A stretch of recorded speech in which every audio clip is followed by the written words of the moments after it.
Sejam bem-vindos ao nosso encontro número 9 do curso Educação Espírita, um convite à juventude. Nós estamos no módulo 2, chamado Cristo. Eu sou Carlos Luiz. Vamos começar. Qual é o tema de hoje? Rejeição da luz e cristianismo. Talvez seja o tema mais difícil desse módulo. Porque nós vamos começar com uma reflexão que foi muito bem mostrada no filme Jesus de Nazaré, do Franco Zeffirelli, né? Em particular, eu acho que foi o melhor filme até hoje produzido sobre o Cristo, sobre os Evangelhos. Apesar de ser um filme de 77, é um filme extraordinário, vale a pena ver. A gente colocou aí no começo um trecho longo, né? Em relação aos outros, um trecho de 12 minutos, que vale muito a pena assistir. E o interessante é que ele retrata muito bem o que o Emmanuel retrata no livro há 2000 anos. Né?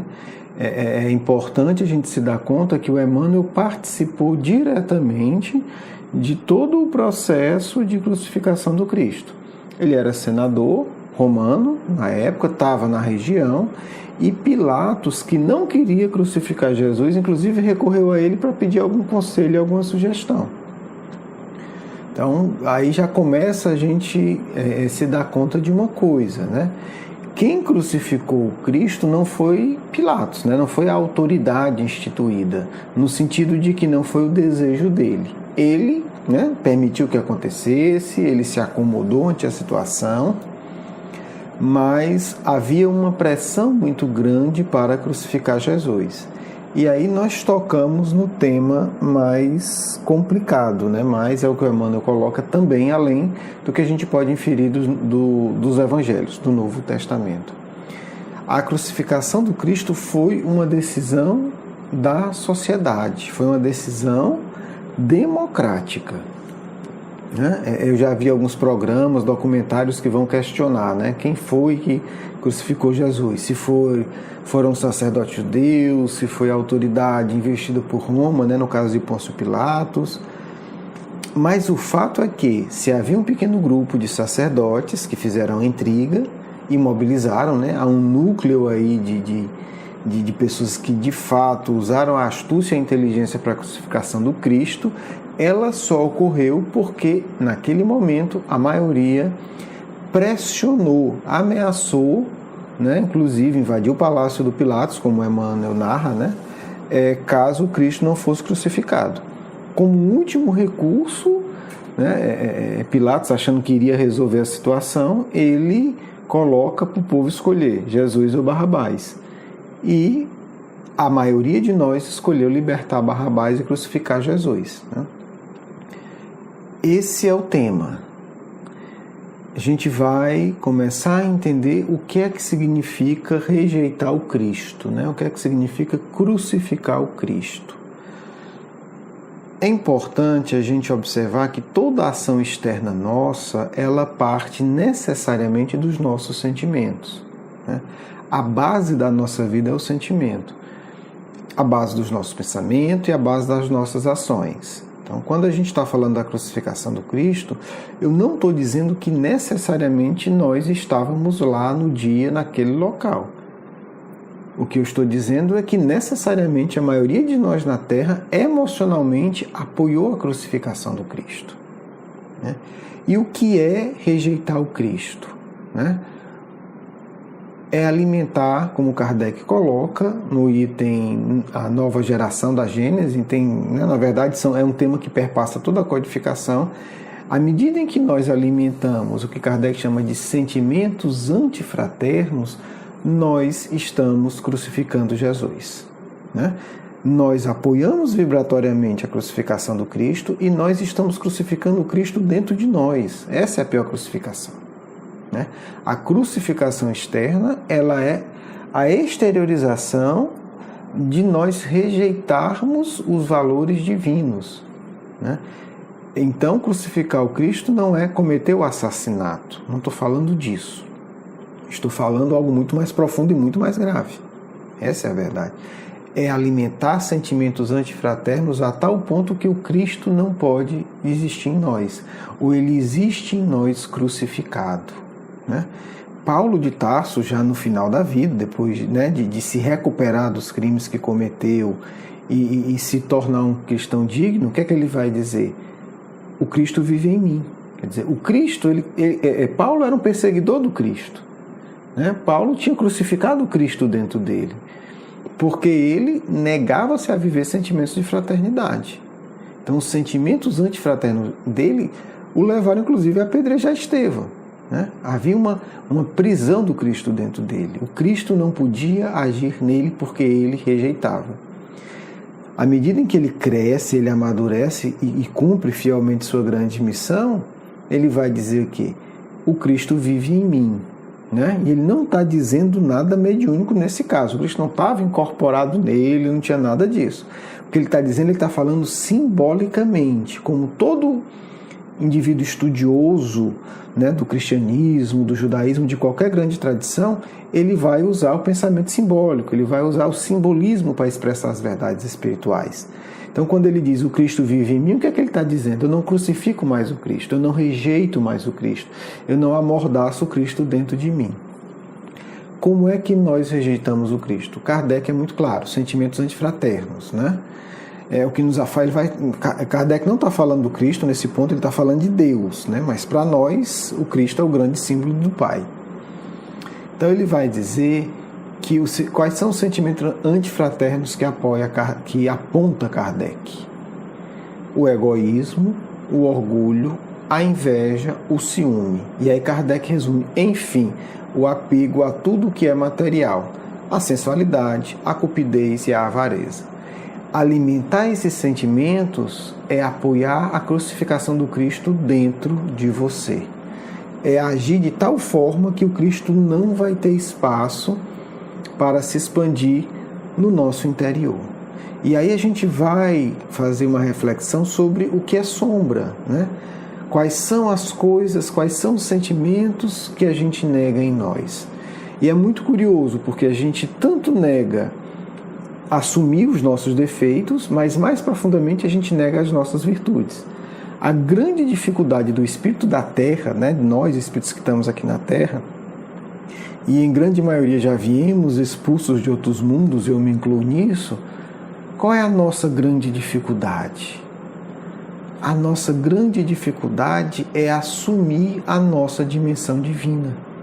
A gente cria várias estratégias superficiais para negar as nossas virtudes essenciais, porque como filho de Deus não tem como a gente fugir disso, nós carregamos as virtudes divinas.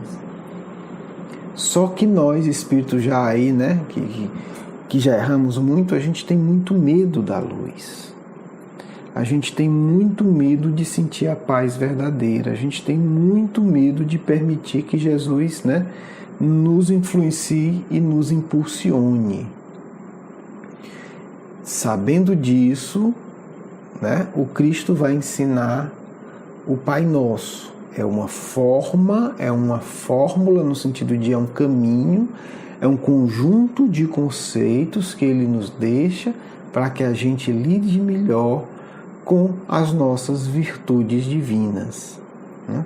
Eu vou colocar agora a música, né? A música não, é porque tem uma música e tem o Pai Nosso recitado. Eu vou colocar o Pai Nosso recitado, mas é um pouco cantado, que é do mesmo grupo que a gente está usando nesse módulo, e ela é recitada em aramaico, né? Que é a língua que Jesus falava. Então, provavelmente, né, tudo indica, acredito eu, que quando Cristo ensina o Pai Nosso, ele está se expressando em aramaico.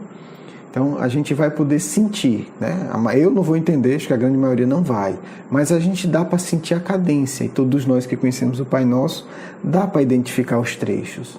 Então, a gente vai colocar a música, vai pedir que vocês sintam a vibração dessa música, né? São apenas um pouco menos de um minuto, né? Quer dizer, é o Pai Nosso um pouco cantado, é falado em grupo, para que a gente vá abordar esse tema, né? Como é que a oração dominical, o Pai Nosso, pode nos ajudar a aprendermos a aceitar a luz.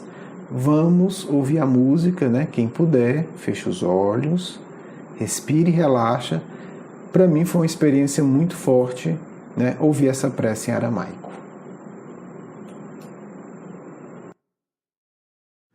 Avun Devashmayo, Nefchodosh Shmok, Tefe Malkutoch, Nehwe Tsevionoch, Ikono Devashmayo, Auf Ba'aro, Havlan Lachma, Tsunkronon Yamano, Washwoklan Halbain, Wachterin, Ikono Dof Hanan, Shoken Lahayorin, Willo Tochlan, Lilidasune, Elo Potson Men Bisho, Meton de Dilokhi Malkutoch, Wahailo, Watishmuchto, L'Ralam, Ramin, Amém.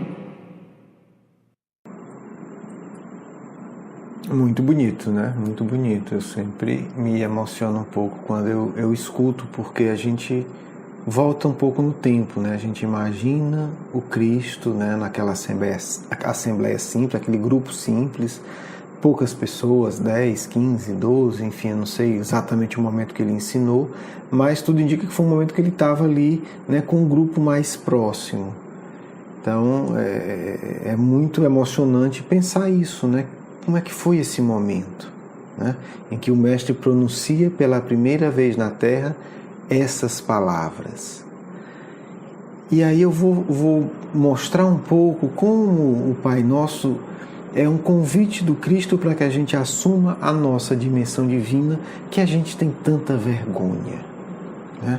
A gente tem vergonha de ser bom, a gente tem vergonha de ajudar, a gente muitas vezes bloqueia os nossos sentimentos mais nobres. E aí é muito bonito, porque Jesus fala, Pai Nosso que estais nos céus, né? Há muitos estudiosos, né?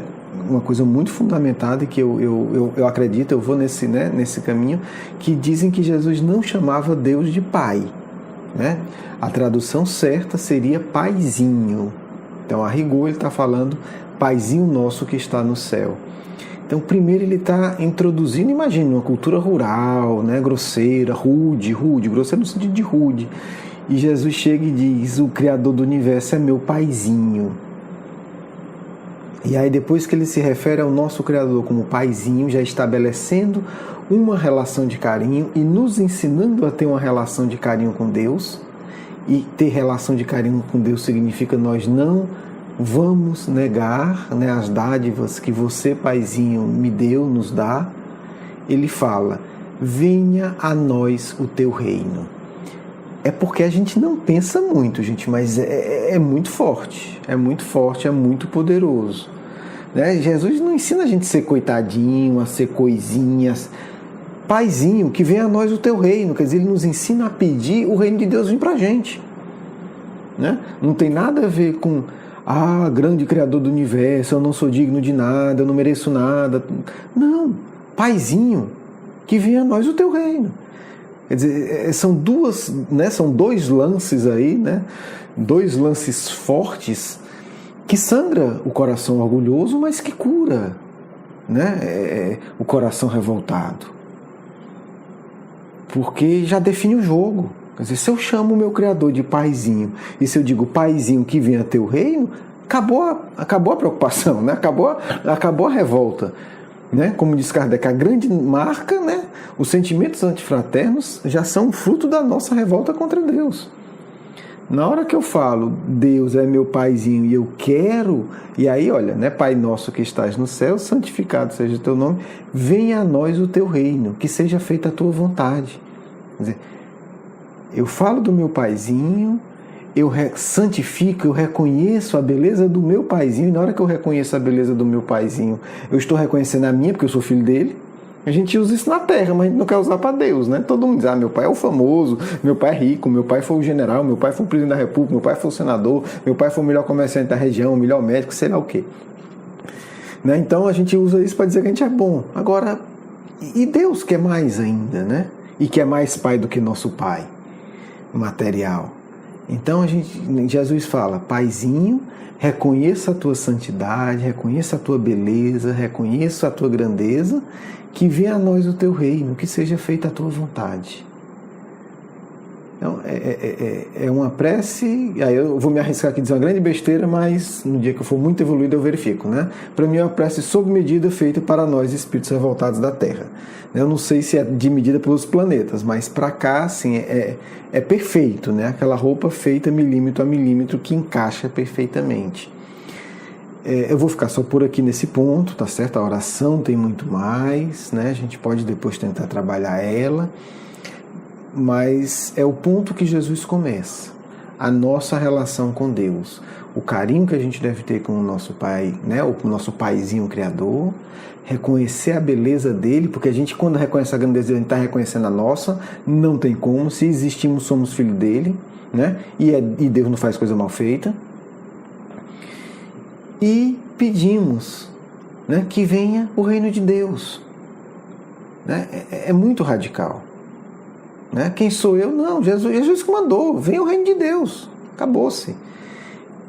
Só que a gente tem essa dificuldade, né? Então, para a gente retomar o tema, Jesus veio, ensinou e a gente na época não deu conta, a grande maioria de nós, eu me incluo, não deu conta de suportar tanto amor, não deu conta de suportar tanta luz.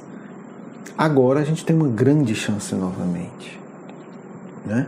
Se nós pensarmos em que aspectos nós estamos crucificando o Cristo dentro de nós, né? Que nós possamos ao longo da existência não chegar a ser Paulo, porque enfim, cada um tem o seu processo, mas atingir um ponto, caminhar para um ponto que ele coloca, né? Que a gente possa no final da existência dizer: hoje o Cristo vive mais em mim do que vivia quando eu nasci nesse mundo difícil que é a Terra, né? Hoje o Cristo está mais liberto no meu coração, porque não há nenhuma passagem do Cristo que ele tenha nos rejeitado. Não há nada que ele diga: você não tem jeito, você... Ninguém, nem quem crucificou ele diretamente. Quer dizer, o Cristo tem autoridade, né? Ele está aqui em nome de Deus. E ele não tirou a chance de ninguém. Ele não disse: você é um filho de Deus, mas não tem jeito. A conduta dele sempre foi de um profundo amor e um profundo respeito por todos. Por saber o óbvio, né? A gente sabe, mas ele sabe mais, né? A gente sabe, mas não sente. Ele sabe e sente. Todos que estamos aqui, por mais atrasados, somos filhos do mesmo paizinho que criou ele. E vamos atingir o mesmo estágio que ele atingiu. Então, sabendo disso, o Cristo nunca disse para ninguém: você é sem jeito. Podia ser leproso, prostituta, assassino. Nunca chegou a dizer isso. Esse caso não tem jeito. Pelo contrário, por conhecer profundamente Deus e nos conhecer como filhos de Deus, ele sempre nos apontou o caminho do crescimento, né? Já para encerrar, dizendo, né? Vós sois deuses, podeis fazer tudo o que eu faço e muito mais. Basta querer, né? Sim, queiram, que vocês vão fazer tudo isso e mais. Mas é difícil para a gente, né? Tem os exercícios, né, que a gente propõe que vocês façam. Acredito que ajuda bastante. E vamos agora para a nossa segunda parte, né? Nos encontros ímpios a gente deixa um espaço menor, mas sempre deixa esse espaço para os amigos espirituais, né? Para enriquecer as nossas reflexões. Um grande abraço, um beijo no coração, até a próxima semana. Paz e alegria em vossos corações. Rejeitamos o Cristo, nós, humanidade inferior. Amemos o Cristo hoje, porque amar o Cristo significa, na prática, caminhar para Deus. Tive a oportunidade de reconhecer a grande estrela no início de sua missão no mundo.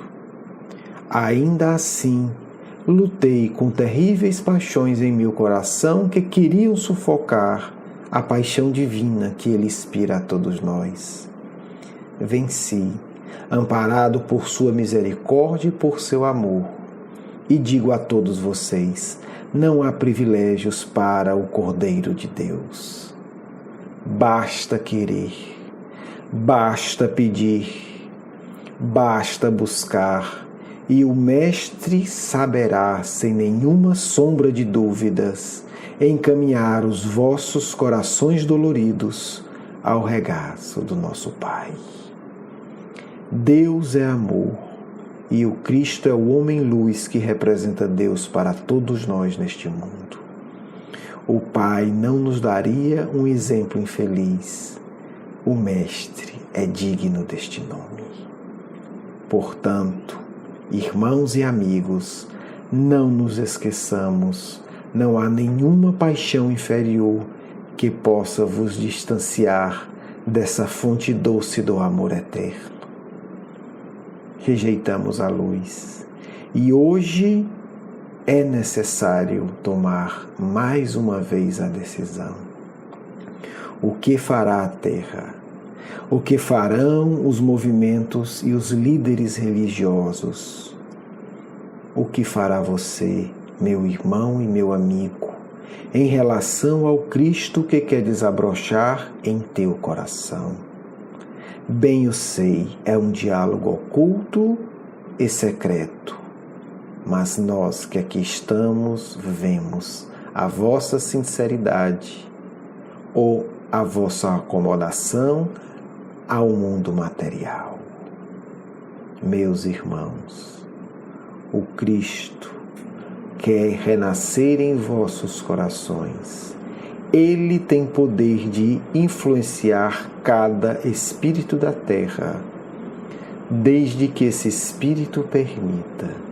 Desde que esse espírito busque remendar-se, busque transmutar-se, busque melhorar-se, suplicando o apoio desse Mestre. E quando falo de súplica, porque a súplica é um ato não de bajulação tola, a súplica sincera é um ato de abrir o coração, de dizer: Senhor, eu preciso de Ti. Mestre, eu me afundo em paixões infelizes. Estende tua mão, bela e poderosa, porque tu podes me retirar de qualquer lamaçal em que eu esteja envolvido. Irmãos, não façamos de novo, não repitamos a negação do Mestre. Porque, se na primeira rejeição o Mestre foi banido do mundo, é preciso que eu diga isso, irmãos, por amor a vocês e ao Mestre. Desta vez, aqueles que rejeitarem a luz serão os banidos da terra. Porque se há 2000 anos, disse o nosso Mestre com sua lucidez ímpar: meu reino ainda não é deste mundo. Eu vos asseguro, queridos amigos, o reino de nosso Mestre será implantado neste mundo, agora. E aqueles que não mais quiserem viver com a luz, próximas de si, não poderão crucificá-lo. Estes serão retirados, porque a misericórdia entende, para os corações mais rebeldes, necessário é provas duríssimas. Mas cada um de vós que me escuta, tendes a chance, tendes a oportunidade, não desperdiçai novamente. Dizei do fundo de vossas almas: Mestre, ensina-me a te amar.